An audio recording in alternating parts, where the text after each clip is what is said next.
Olá, pessoal. Sou Ricardo Oliveira, especialista em marketing industrial há 12 anos. Quero trazer para vocês histórias e desafios da vida real dentro das fábricas.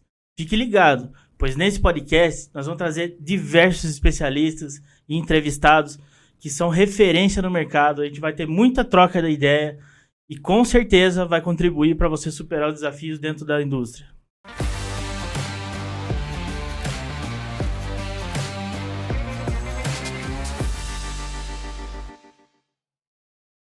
Boa tarde, pessoal. Hoje estou aqui num dia especial, o Dia do Automóvel, dia 13 de maio de 2022, com meus amigos aqui, o Fernando Frias, que é engenheiro de projetos da JMO, e o Gabriel Marques, que também trabalha na engenharia lá. Né? Gabriel, hoje a palavra maior vai ser sua, porque, embora novo, você tem bastante bagagem aí, bastante história para nos contar, bastante curiosidades, né? A gente estava conversando até nos bastidores sobre a história realmente do automóvel, né? Como se iniciou, qual foi a evolução. Sim. Então, eu queria que você, primeiro, agradecer a presença de vocês, e queria que você contasse um pouquinho, porque é algo que eu entendo que o automóvel, ele mudou bastante coisa na vida, né, faz parte do nosso cotidiano. Sem dúvida. É difícil falar de mim sem falar de automóvel, na verdade. Eu acho que eu sou entusiasta desde pequeno, sempre gostei. Nunca enxerguei o carro só como um meio de me levar do ponto A até o ponto B. Então sempre gostei, sempre foi algo que me causou interesse. E aí, naturalmente, fui fazer Senai com 14 anos de usinagem mecânica. E aí você absorve ainda mais conhecimento, vê como as coisas são feitas, que tem toda uma indústria movimentando por trás daquele objeto final. Me deixou mais apaixonado, mais afim de ir a fundo ainda. Depois fiz um técnico em automação industrial e ali eu consegui ter mais conhecimento sobre não só mecânica, mas hoje os carros, o que a gente tem de eletrônica, programação, tecnologia, software. Sim. Então ali você vê como um complemento.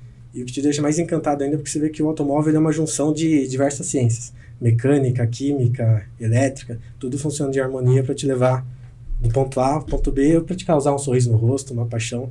Acho que isso, pelo menos para mim, sempre foi muito claro. E quando a gente vai olhar para a história do carro, cara, fica difícil a gente não pensar no motor, que é o que a motriz do movimento, é o que faz a gente sair do lugar.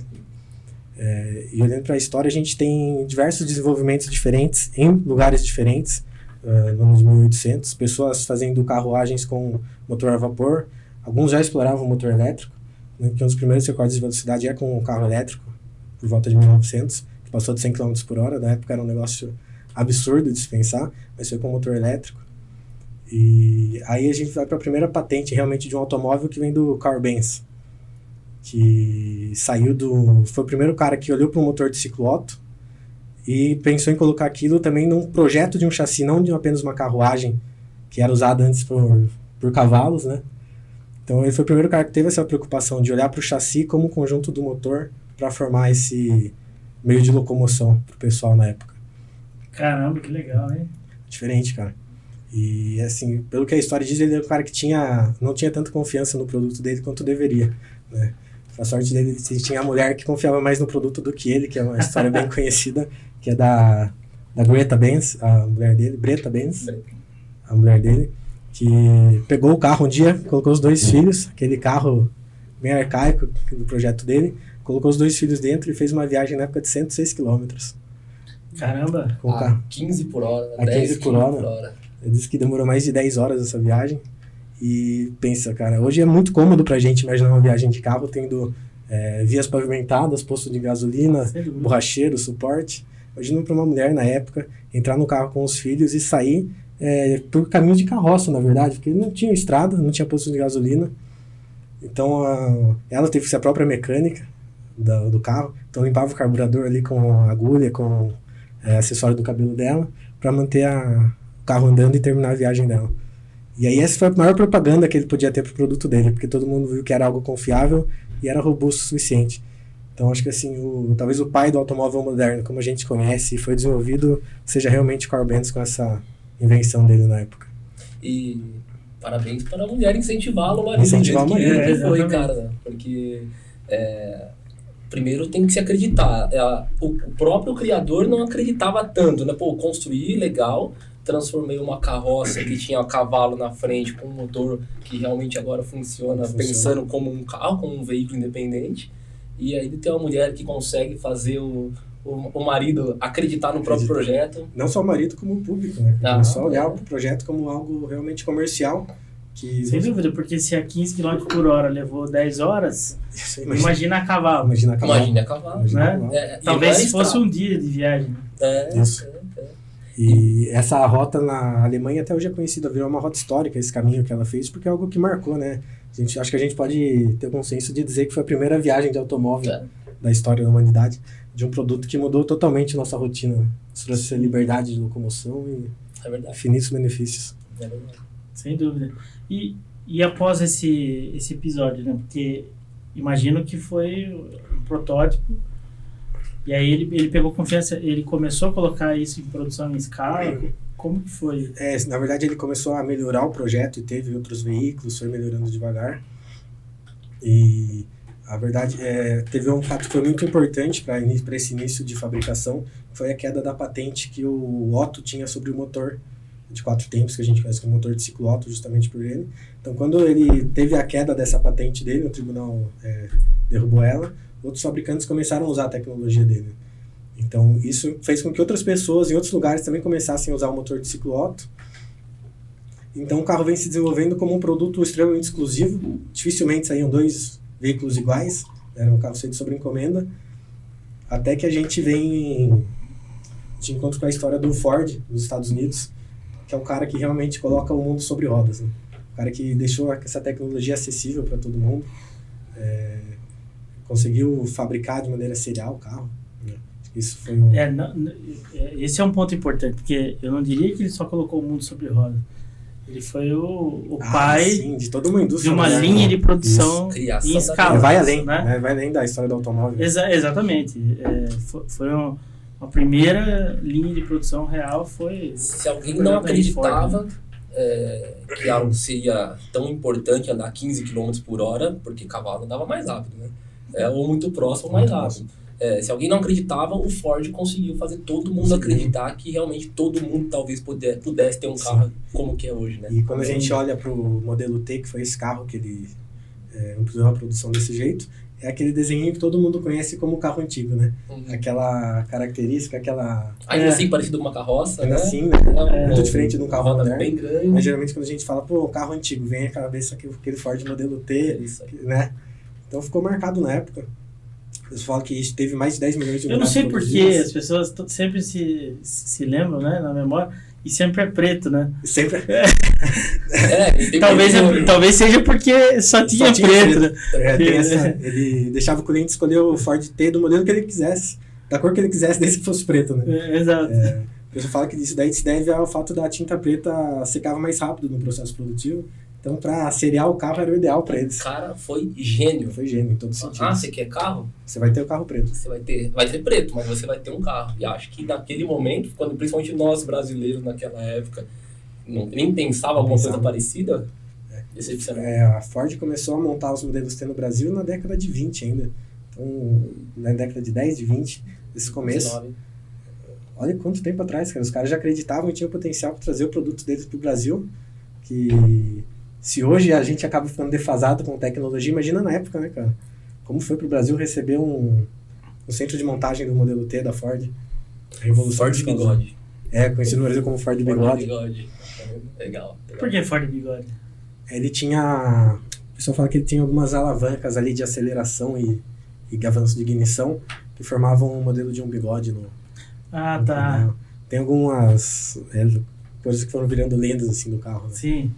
Eu, particularmente, nunca vi um pessoalmente, mas sempre foi esse o apelido do carro. Então, na prática, no Brasil, a Ford foi a primeira linha de produção, de fato. Isso, né? Na verdade, eles não fabricavam no Brasil, eles traziam o veículo em partes e montavam aqui. Mas, olha como os caras acreditaram no mercado nacional na época, né, cara, pra trazer esse produto pra cá. Algo que era tão novo, né? É muito novo pro mundo inteiro, os caras trouxeram pra cá. E aí a gente tem desenvolvimento com o carro, acho que... E aí o carro que vem bater é o número de modelos T vendidos, né, que foram mais de 10 milhões vendidos, é o nosso querido Fusca, né, que acho que no Brasil é impossível ninguém ter uma lembrança com o Fusca, né? Todo mundo tem uma história com o Fusca. Todo mundo tem uma história com o Fusca. Quem não dirigiu ou tomou cacetada. Andou no chiqueirinho. Alguma coisa, alguma história tem. Isso é verdade. E assim, é um carro que é muito característico, né? Tem criança que olha pro Fusca, não chama nem de carro, né? Chama de Fusca. Tem o carro e tem o Fusca. Tem o Fusca. E é um projeto que veio pro Brasil no pós-guerra, depois na década de 50, e também no começo não era fabricado aqui, ele vinha para ser montado em São Paulo. Ele passa por até o final da década de 50, então ele começa a atividade da fábrica da Volkswagen no Brasil, e aí sim ele começa a ser fabricado totalmente aqui no território nacional. Então a Volkswagen foi a primeira? Cara, eu acho que tiveram outras fabricantes a começar mais ou menos no mesmo período. Acho que a Homizeta, né? O Homizeta foi o primeiro carro fabricado no Brasil. Né? Nacionalmente, né? Nacional, né? Um projeto nacional. Mas a modernização veio com a alemã Volkswagen. Com a Volkswagen trazendo e precisando de todo um suporte de fornecedores no Brasil, né? Que revolucionou totalmente. Desenvolvimento completamente do zero. Desenvolveu totalmente do zero essa indústria. Cara, quando a gente fala de Fusca, é uma paixão nacional praticamente, não só nacional, em vários lugares do mundo. Quando a gente fala de carro nacional, eu pelo menos me lembro de duas marcas. Gurgel e a Troller. Que foi comprada, virou Ford, acabou virando o grupo Ford. Uns 10 anos aí, sei lá, talvez um pouco mais. Foi comprado pela Ford, né? Sim. Mas demorou, ficou um tempo. A Troller acho que é inclusive de Fortaleza, né? Isso, do Ceará, né? É do Nordeste. Mas e aí? Eu vejo que essas marcas, né? Essas 4 principais marcas aí que ganharam uma força maior, né? Fiat, Ford, Chevrolet e Volkswagen, elas meio que foram tão acolhidas pelo brasileiro que os brasileiros acho que se confundiam e achavam que eram marcas nacionais. Até hoje, né? Até hoje, exato. Eu só confio nas 4. Sendo que na prática não é assim. Não. Veio como montagem, depois, naturalmente, começou a ser fabricado parte de algumas peças, depois eu não sei se alguma marca chega a fazer 100% do veículo aqui no Brasil, não sei. Na verdade, no pós-guerra a gente tem a abertura da Companhia Siderúrgica Nacional, que é o pontapé para as fábricas poderem ter um suporte aqui no Brasil para a fabricação desses automóveis, né? Então, a partir dela, você começa a ter a possibilidade de ter uma estrutura em volta para abastecer as fábricas. Então, acho que foi o ponto de virada realmente para as fábricas falarem: poxa, a gente consegue fabricar em território nacional, não precisa mais trazer tudo pronto. E teve incentivo do governo também na época para que a indústria nacional fosse desenvolvida, gerando emprego e todo desenvolvimento tecnológico, né? Parasse de trazer o carro semi-acabado, só montagem final, e transformasse ele num produto do zero, desenvolvido, não o projeto, mas sim todo o processo de fabricação dentro todo um processo de fabricação dentro do Brasil. Todo um know-how absorvido, né, pelo país, a fabricação. E aí quando a gente consegue falar de Fusca, a gente consegue olhar para a M62O também como uma fábrica que desenvolve os produtos. Sim, um dos primeiros, vamos dizer assim, interruptores de freio, né? Do Fusca, que no caso fabricado no Brasil. Eu entendo que é um modelo arcaico de interruptor, porque ele vai no burrinho de pressão do freio. Então ele gerava sinal na lâmpada traseira, que às vezes, se não me engano, nem era lei, né? Talvez nem fosse lei na época, por pressão. Você pisava no pedal de freio, gerava uma pressão no sistema de freio, fechava a pastilha, fechava a pinça e acendia a lâmpada através dessa pressão. Hoje é mecânico, hoje tem uma estrutura por baixo dos pedais que você consegue captar esses sinais mecanicamente, que é muito mais fácil, né? Muito mais controle. E lá no Fusca, com o desenvolvimento da M62O, nós temos esse produto em catálogo até hoje. Até hoje. E não só isso, com pressão de óleo também. Interruptor de pressão de óleo. Tem que ter. Tem que ter. Então, esse acho que é o carro que a gente consegue dizer que mais atingiu, né, a população brasileira como um todo. E além do tempo que ficou em fabricação aqui, né? Tá falando da década de 50, depois volta até 80, volta em 90 com o Itamar. 93 foi o último. 94 foi o último, né? Pegando esse gancho, depois a gente volta a falar da história do carro, que é muito interessante. Mas explica pra gente, você que tá mais tempo na empresa, o que é a JMO, o que é a M62O, o que elas fazem, enfim. Eu sei, mas o público não, uma parte do público não sabe. E é importante, claro. E aí vem essa homenagem que a gente faz no Dia do Automóvel, né? Porque a JMO é a fábrica, né? É a nossa fábrica e com muito carinho foi criada a MA2O pensando apenas no mercado automotivo, no caso de reposição, né? E o famoso aftermarket. O famoso aftermarket. E ali, a gente estava conversando até hoje, inclusive, né? Tanta coisa que tem no aftermarket em relação à qualidade, a tipos de montagem que você acredita que funciona e não funciona, e a MA2O trouxe um nível de qualidade muito elevado para o mercado de reposição de sensores automotivos. Então, a nossa marca MA2O é completamente voltada para o segmento automotivo, e a nossa fábrica JMO, onde fabricam todos os produtos, essa é a diferença principal. E olhando para o mercado automotivo, nesse Dia do Automóvel, com a MA2O, a gente com os desenvolvimentos feitos desde a época de década de 90 para cá, né, pensando unicamente no mercado automotivo, com toda essa abertura de mercado que teve em 1990 aproximadamente, com você abriu a importação, né? As importações, a MA2O muito atenta, começa a desenvolver sensores, produtos voltados para esse mercado também.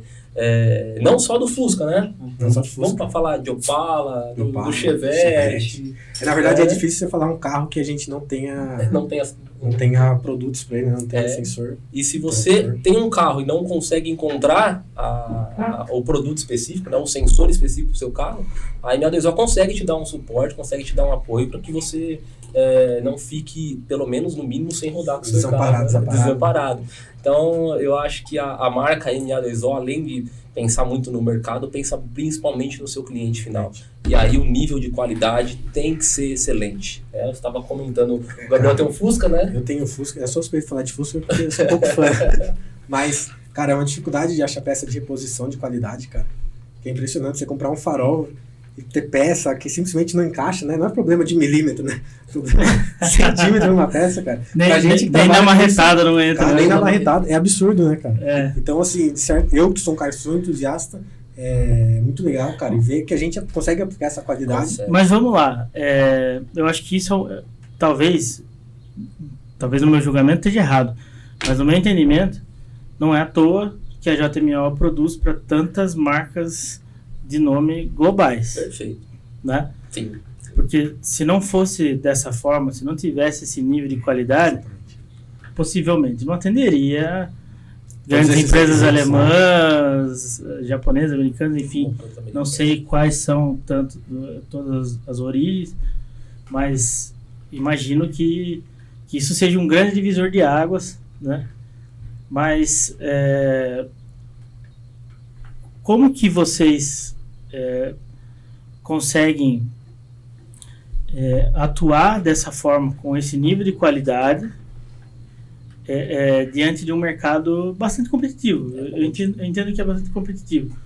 Como manter essa qualidade? Depois de 90, né, que abriram as importações, eu diria que se transformou muito rápido depois com a vinda da China, principalmente. O nível de qualidade que se trazia, que ainda se traz, né, de outros mercados para dentro do Brasil, diferencia bastante as qualidades de que realmente a gente tem pensado para a MA2O em si. E esse nível de competição de MA2O no mercado de reposição, aí entra, claro, a figura principalmente dos donos, né, definindo isso muito bem definido lá atrás, que não faremos porcaria, um farol que não encaixa no carro. Não, a gente, a partir de qualquer desenvolvimento, a gente, no mínimo, tem que entender que carro que traz o carro para dentro de casa, da JMO, dá uma olhada nele, onde ele vai aplicar, e realmente utiliza todas essas normas que existem já em mercado desenvolvido para conseguir fazer um produto decente. Não é por cópia, que é o que tem no mercado hoje. Então a gente consegue se diferenciar aí. Porque, sei lá, de 10 marcas que tenha no mercado aí, a gente não se compara com pelo menos 9, sabe? Então a gente tem que ter pelo menos um nível de sentimento para desenvolvimento de produto, que você tenha uma robustez técnica para, inclusive, conseguir se entender e atender as montadoras alemã, italiana, que a gente tem hoje no nosso portfólio. É isso que eu ia perguntar, porque quando você terceiriza uma produção e às vezes entra o fator preço, e aí você terceiriza para a China, por exemplo, todo mundo sabe que a qualidade ela acaba sendo diferente. Ela é no mínimo questionável, né? Sim. Claro que tem produções lá que tem qualidade boa, mas aí o custo é maior também. Tudo vai dentro do pacote. Quantos por cento média vocês têm de produto importado? Quantos por cento vocês produzem na planta? Falando de catálogo completo, a gente tem aproximadamente 300 a 350 sensores automotivos em diversas famílias, né?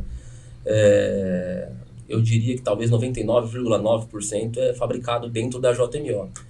E a construção do produto, 90% a 95% é fabricado pela JMO, dos componentes, né? Fabricado dentro da JMO.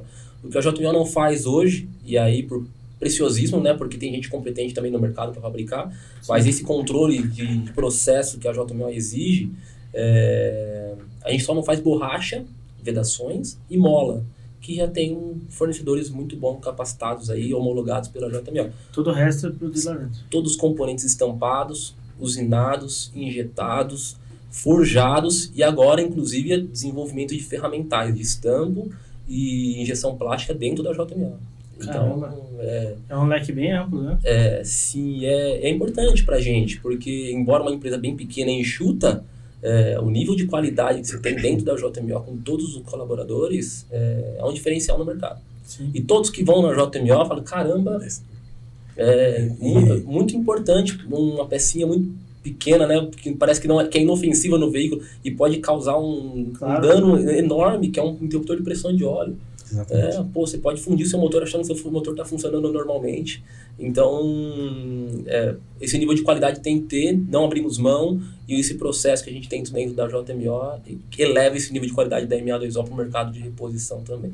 Sem dúvida. E além da qualidade no desenvolvimento do projeto em si, tentando sempre trazer o produto para dentro de casa, né, estudar a aplicação final, olhar com carinho e atenção para o desenvolvimento do processo também, algo que a gente não consegue abrir mão para garantir qualidade e um custo competitivo também para o mercado final. É isso aí. Legal. É isso aí.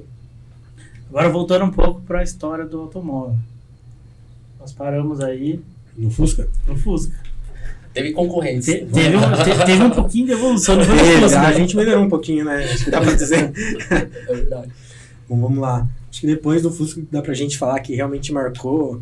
Acho que pode ser a linha da GM com o Opala, né? Acho que, também é um ícone nacional, assim como o Chevette. E aí entra um outro item que a gente também tem, que é o sensor de temperatura do sistema de arrefecimento. Perfeito. Aí parte do sistema de arrefecimento efetivo no carro, né? Porque a gente era refrigerado a ar. Isso, a gente tá falando de Fusca refrigerado a ar. A gente tinha aplicação de sensor de freio, de pressão de óleo. Pressão de óleo, aí entra os sensores de temperatura, que consumiu uma energia do veículo, que hoje, o tipo de tecnologia, né, utilizada nos sensores hoje é completamente do passado, né, é completamente diferente do passado. E lá atrás era uma bobina no painel do veículo, que se você não tivesse uma alta corrente para poder deslocar esse ponteiro, né, fazer girar, era um desperdício enorme.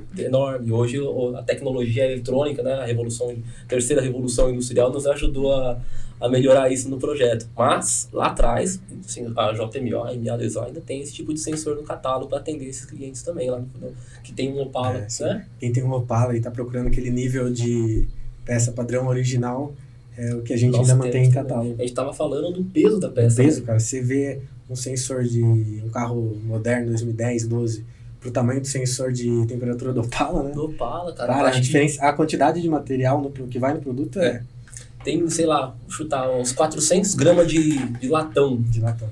de liga de cobre, que hoje é ouro, né?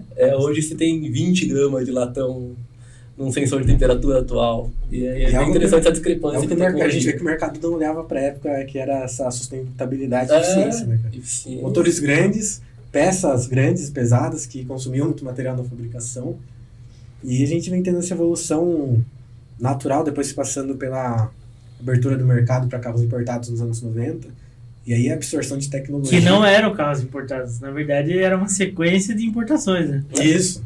Porque todas essas marcas que a gente falou, inclusive o Fusca, não eram nacionais. Não né? eram nacionais. Pelo menos Era o projeto vem de fora, que né? acabaram sendo nacionalizados para produção aqui, né? Mas nasceram lá fora. Nasceram lá fora. Sim. Mas Desculpa te cortar, eu só dei esse gancho porque é esse o hábito que o brasileiro tem, né? De achar que essas marcas mais as pioneiras no Brasil são nacionais, e na verdade não são, realmente. né? E aí eu ia falar das marcas nacionais, realmente, né? Quem tava acompanhando esses dias, né? O volante do Miura mexia sozinho, cara. E o Miura era uma marca nacional, realmente. Caramba, eu podia jurar que era japonesa, porque é um nome... Projeto nacional. Tem um vídeo muito legal da apresentação do Miura numa feira automóvel, você lembra o ano? A gente tá vendo? 93? 92, talvez.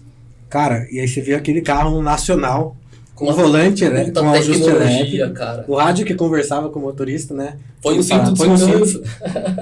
Cara, e nacional, né? Nacional. Um carro fora de série nacional, hein? Puma. Esportivo. Pô, é verdade. É a cara do Ferrari, né? Gurgel, que você tinha citado, né? Cara? Sim, o Gurgel. Gurgel. Falecido Gurgel, né? Porque também era um projeto muito legal que podia ter vingado até hoje, né? Foi a ideia certa na hora errada, né? Pois é. É o TCC, o projeto do Gurgel era o TCC. Você sabe que eu tenho um amigo que tem um Gurgel. Tem ainda? E é super turbinado, é super mexido hora. Pra fazer trilha, pra fazer umas doideiras aí de final de semana, cara. Mas é chique o Gurgelzão dele, viu? Que legal. Dá cara. pau, é muito jeep aí, muito...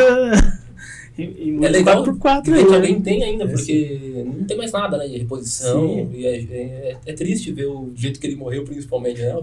Que ele é mecânico, né? Então, dá pra entender, né? Ele vai adaptando também.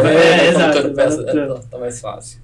Aí falando de trilha, ainda a gente tem a Troller também, que é uma marca de origem nacional. Sim. Foi adquirida pela Ford. E morreu, infelizmente, agora com a saída da Ford, né, do Brasil. Eu não sabia. Parece que a atividade da Troller também ia ser encerrada junto com a saída do grupo.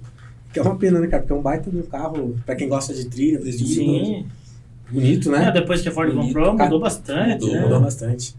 Aí você olha as primeiras unidades, é aquele painel de Gol, né? Aquela cara de carro adaptável. Volante de Corsa. Tem uma edição que teve volante de Corsa.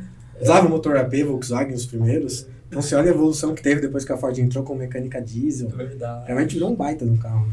Verdade. Eu particularmente gosto muito. Muito bonito, né? Muito bonito. Os últimos que saíram... Mas eu acho que começou a conflitar, não sei.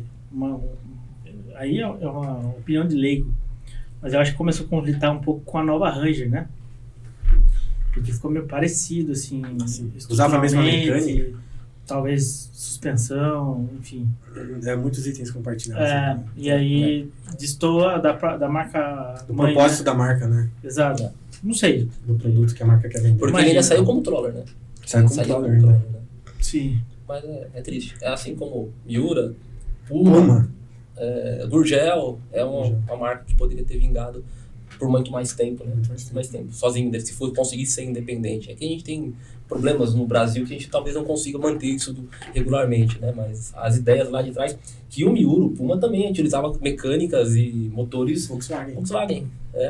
O projeto, o cara conseguia desenvolver um projeto legal, o Miura conversando com você, é excepcional. O farol levantava sozinho, por controle remoto. Escamoteava. Hoje já é bacana, imagina na época. Imagina na época. Então, quando a gente olha pro cenário lá atrás de indústria automotiva nacional, essa época aí que foi começar a revolução, né, principalmente dos veículos projetados e fabricados no Brasil, muito legal pra gente que acompanha aí e tem essa noção, que gosta. E aí depois, 1990, 90 e poucos, né, depois do falecido Itamar, chega projetos nacionais para dentro do Brasil. também são revolucionários, Sim. e com a injeção eletrônica. A gente não tinha injeção eletrônica até Eu acho que o primeiro 90, carro nacional com injeção eletrônica foi o Gol GTI, 88, se não me engano. 88. Cara, em 88. Cara, você eu nem tomava- nascido era. Você também não, né? Não, muito menos. Pô, agora eu me senti velho. Pô, cara. Elias presenciou. Dirigiu na época. Primeiro test drive. Não, é o GTI. Poxa, cara, pra época, você ter um Gol GTI que já era uma injeção assim, já usava 4 bicos injetores na época. Depois a gente vem com vários carros usando apenas um bico. Um bico só. O Monza, o próprio Gol depois usou injeção monoponto. O Uno também, se não me engano, usou injeção monoponto. E o Gol, lá em 88, cara, foi o primeiro carro a vir com essa injeção, uma injeção Bosch já com 4 bicos injetores. Sensacional. Mas nessa época, já tinha um tratamento mais específico para o nosso clima, porque o Brasil, primeiro, que é um continente, não é um país comum. Exatamente. O Brasil é muito grande. Cara. Você pega o cara do Nordeste, comparado ao cara do Sul, o cara do Sul está acostumado com frio o ano inteiro, praticamente, e o cara do Nordeste está acostumado com calor o ano inteiro. Né? Exatamente. Então, assim, a gente pega diferenças de clima muito grandes num único país, inclusive até o sotaque, né? Até o sotaque. Diga-se de né? passagem, você vai conversar com um baiano, se ele não fala devagar, você não entende. Trocou de E você vai estado. conversar com o gaúcho também, talvez você não entenda algumas coisas. Então, o Brasil é algo realmente Continental. único, continental. E aí a pergunta que eu tenho os carros, eles precisam de um tratamento específico, principalmente a nível de motor, a nível de alguns componentes, para essa, né, essa se questão adaptar a de esse uso ambiente, nacional. exato. E aí depois tem uma outra coisa, né? O Brasil ele foi referência, historicamente aí, inclusive elogiado no mundo inteiro por duas grandes ações realizadas no país que destacaram o Brasil, que era uma distribuição completa de etanol, que aí acabou viabilizando veículos que eram abastecidos unicamente em etanol. Por exemplo, teve vários anos aí do Chevette, só a álcool, Isso. né, que você falou do Chevette. Isso. Eu, inclusive, o meu primeiro carro foi o Chevette, Chevette então tive essa experiência. Levava uns 15 minutos para ligar, para você poder sair, Mas depois ele mas depois ia que, né, o Mini Opala, né? Ia que Isso aí. Mas o Brasil foi referência nisso e no combate ao tabaco também, né? Com toda aquela campanha de saúde e tudo mais para diminuir o número de fumantes, que foi uma puta sacada, assim. Antigamente, a cada 10 pessoas num grupinho de jovens, 9 fumavam. Hoje, a cada 10, talvez 2, 3 no máximo. Então, realmente, agora tá voltando com o cigarro digital, eletrônico, USB. né? O USB. Cigarro. Mas, enfim... Pendrive, né? Um pendrive. Mas, enfim, as culturas e as modas vão mudando e tudo mais. A pergunta que eu quero fazer é exatamente essa. Também com essa questão do combustível, porque se você pegar qualquer outro país do mundo, eu não conheço um país que tenha uma distribuição de etanol igual, Brasil, né? para veicular igual ao Brasil. Bom, cara, eu particularmente, como entusiasta, sou muito fã do etanol. Primeiro, por ser uma fonte de energia renovável, diferente do petróleo, que gera renda em território nacional para a agricultura e vários outros setores que funcionam em volta. E ainda deixa o carro um pouquinho mais forte do que a gasolina, né? Então, acaba que o carro fica... Só que gasta um pouquinho mais enquanto tá frio o motor, né? Cavalo que anda é cavalo que bebe, então... Tem que ponderar. Sim, tá certo. Mas, cara, acho que os dois fatos que você comentou exigiram da indústria que houvesse uma movimentação, né? Quando a gente olha para o cigarro, por exemplo, que carro da década de 80, 90 não tinha o cinzeirinho. Cinzeiro. Né? Hoje, se você entrar acendedor de cigarro, Acendedor cara. de cigarro. Hoje, se você entrar numa concessionária e pedir um carro com cinzeiro e acendedor de cigarro, simplesmente não... Acendedor ainda tem. Ainda acho que a maioria tem. Também ainda, né? tem acho um que carregador. Cinzeiro nem a pau. Cinzeiro nem a pau. Cinzeiro não tem. Tinha na porta do carro aqui. Tinha na porta, É verdade, painel, é verdade. né? Puxava. era difícil carro que não tem, né? Não Acho tinha. que todos você pega nessa Verdade. época tinham cinzeiro. E aí o etanol também necessitou que a indústria passasse por transformações, né? Fez as engenharias dos fabricantes trabalharem, porque realmente o etanol tem esse problema de ser um pouco mais difícil de firmar lento. Aquele dia a gente agora vai trabalhar cedo, o carro não pega nem a pau, né? Verdade. E aí você Força chega- um pouco mais a bateria, força vai um dar pouco partida, mais, né? exatamente. Então, com certeza, foi algo que forçou os engenheiros a trabalharem nesse sentido. Hoje, você não precisa nem daquele reservatório de combustível, a gasolina ou a gasolina aditivada debaixo do capô, né? Que geralmente, hoje o veículo atual, a tecnologia evoluiu a ponto de você conseguir dar partida no veículo Direto sem ter o hoje o pessoal tem aquele bico injetor que já realiza o aquecimento do combustível para injetar ele já numa temperatura melhor para combustão. E aí você vê, acho que o primeiro passo para a indústria foi realmente fazer o reservatório de gasolina, né? Porque você apertava o injetorzinho ali, jogava a gasolina lá e fazia o carro pegar de manhã. E aí depois os carros flex mais modernos já tem esse recurso de ter um bico injetor que realiza o pré-aquecimento do combustível. 2015 para cá, né? Talvez Puxa, mais ou acho que menos. até um pouquinho antes, vai, cara. Por aí, vai. Por aí, né? Mas tudo voltou-se para o etanol por causa da crise do petróleo em 80 quando eu nasci ali, eu não vou falar a década, então, aproximadamente 87, né? Teve uma grande recessão, 88, aí tem que inovar. Eu acho que o Brasil é muito bom nisso. Sim. Consegue se inovar muito rápido, né? E aí a gente conseguiu se preparar para etanol dentro do Brasil, do tamanho que o Brasil tem em todos os pontos etanol. Tem lugares que é um pouco mais caro, mais barato, né? Mas consegue atender, né? Mas consegue atender em todas as regiões do Brasil. Não, e aí a gente vê, não sei até se eu não vou pular um pouco a sua sequência, mas a gente vê movimentos, por exemplo, a BMW, né, tem uma linha específica já flex. Já flex. Né? Olhando para o mercado nacional. Toyota, eu acho que, com exceção dos que são a diesel, todos são flex. Sim. E muitas outras marcas aí que entraram já aderindo. Essa tecnologia, né? Posso estar falando bobagem, mas eu acho que alguns veículos da Mitsubishi, outros da Kia, unicamente gasolina. Que são unicamente gasolina. Talvez a Honda demorou um pouquinho para trocar. Sim. Demorou. Porque a Hyundai acho que já entrou já no Flex, já, né, no peito. Exatamente. Mas acho que mais fundo ainda quando a gente vai olhar para a questão da... E aí eu pergunto para vocês, esses projetos que são Flex, eles só são aplicáveis no Brasil, né? Porque a maioria dos países não tem a necessidade, porque não tem o consumo, né? Isso, exatamente. Não tem demanda para isso, né? Aí você vê como o Brasil virou um mercado significante para as montadoras. Exatamente. Esse é o ponto que eu queria chegar.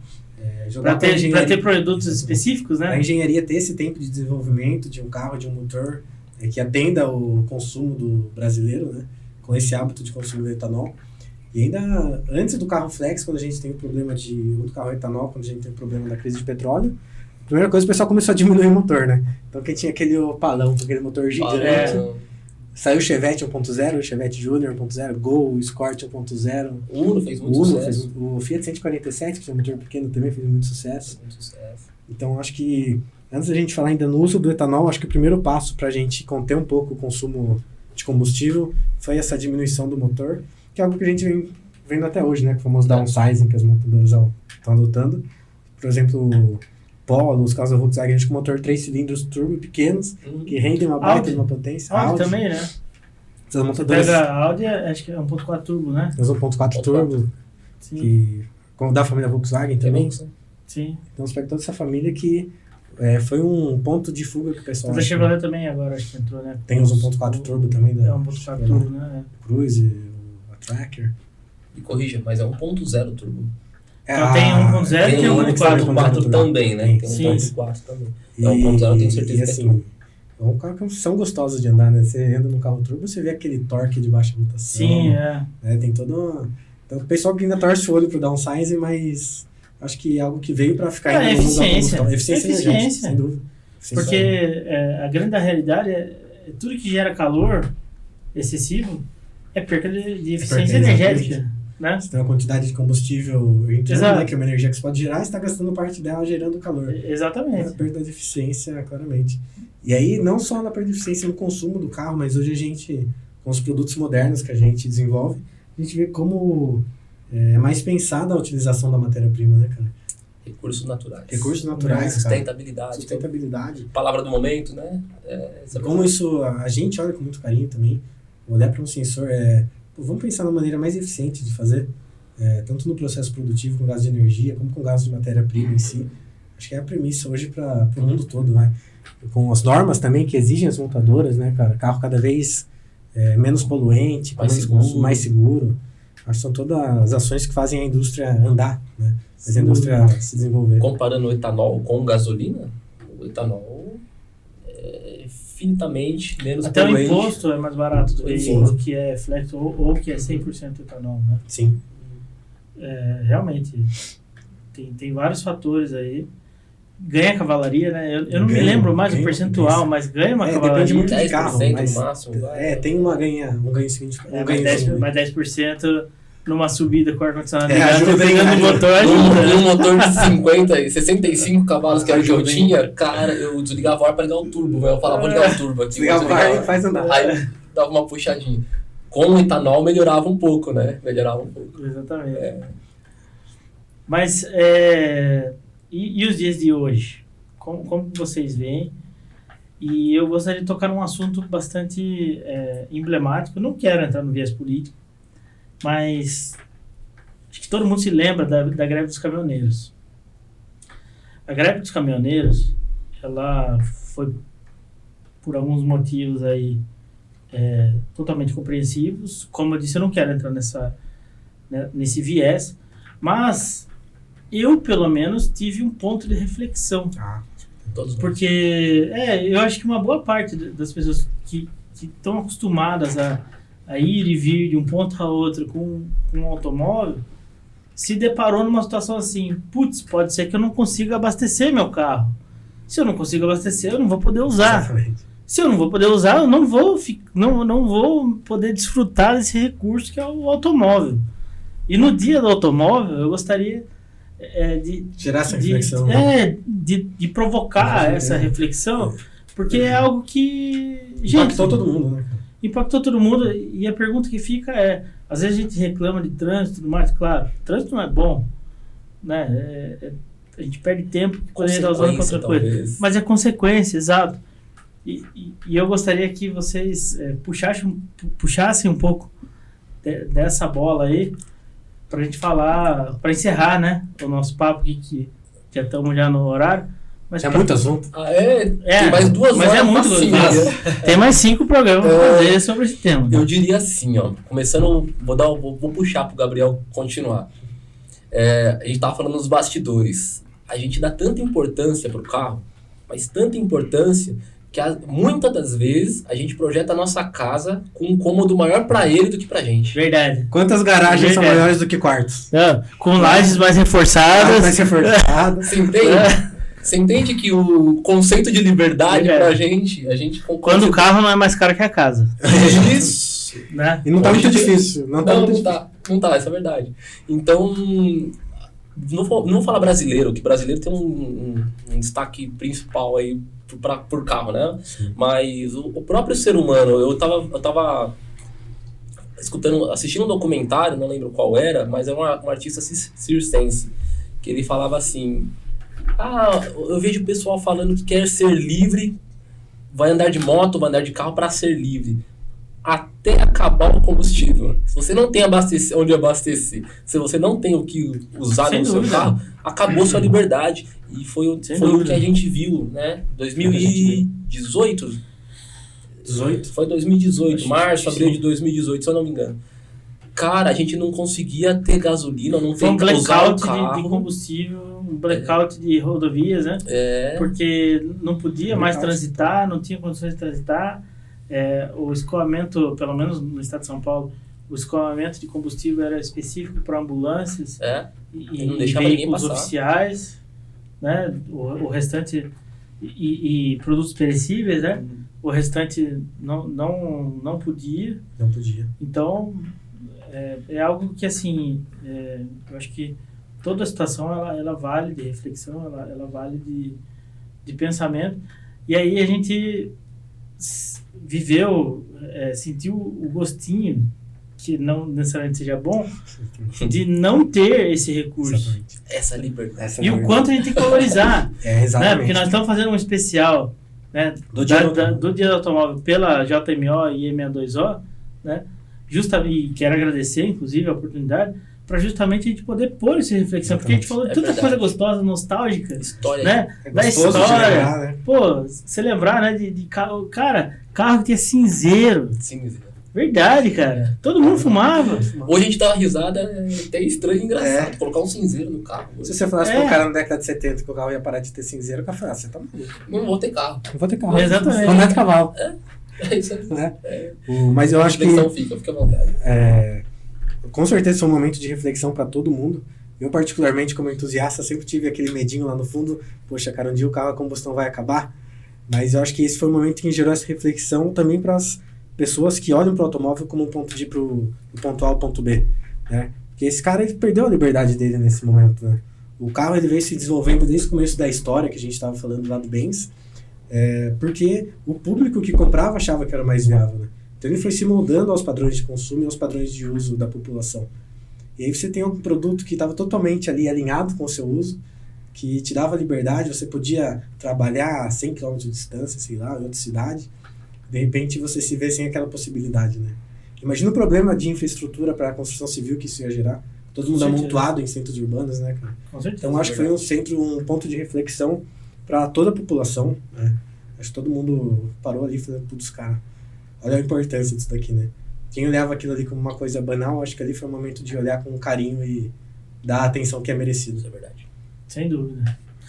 Gente, eu quero muito agradecer a presença de vocês, essa participação, a oportunidade de a gente poder fazer um especial do Dia do Automóvel, porque quando a gente fala de indústria, a gente fala de produção em escala. Quando a gente fala de produção em escala, a gente fala de Henry Ford. Exatamente. Né? O Fordismo e o Toyotismo fizeram a maior diferença na história da indústria. Né? Nós estamos entrando num período de evolução aí, que já começa a se falar da indústria 5.0. Mas o que seria da indústria se não fosse essa indústria automotiva, todo esse conceito organizacional, todo esse conceito de mapeamento de processo, enfim, de qualidade? É algo que realmente faz todo sentido. E eu quero agradecer, ter a oportunidade de estar falando com gênios aí do setor automotivo. Você mencionou num certo momento, nós somos pequenos. Eu sou da seguinte opinião. Hoje, aliás, antigamente, os grandes engoliam os pequenos. Hoje, os mais rápidos engolem os mais lentos. Isso é verdade. Tá certo? Então, tamanho não é mais documento. Quem for mais rápido ganha. Exatamente. Então, fica aí o nosso abraço aí a todo mundo que é do mercado automotivo.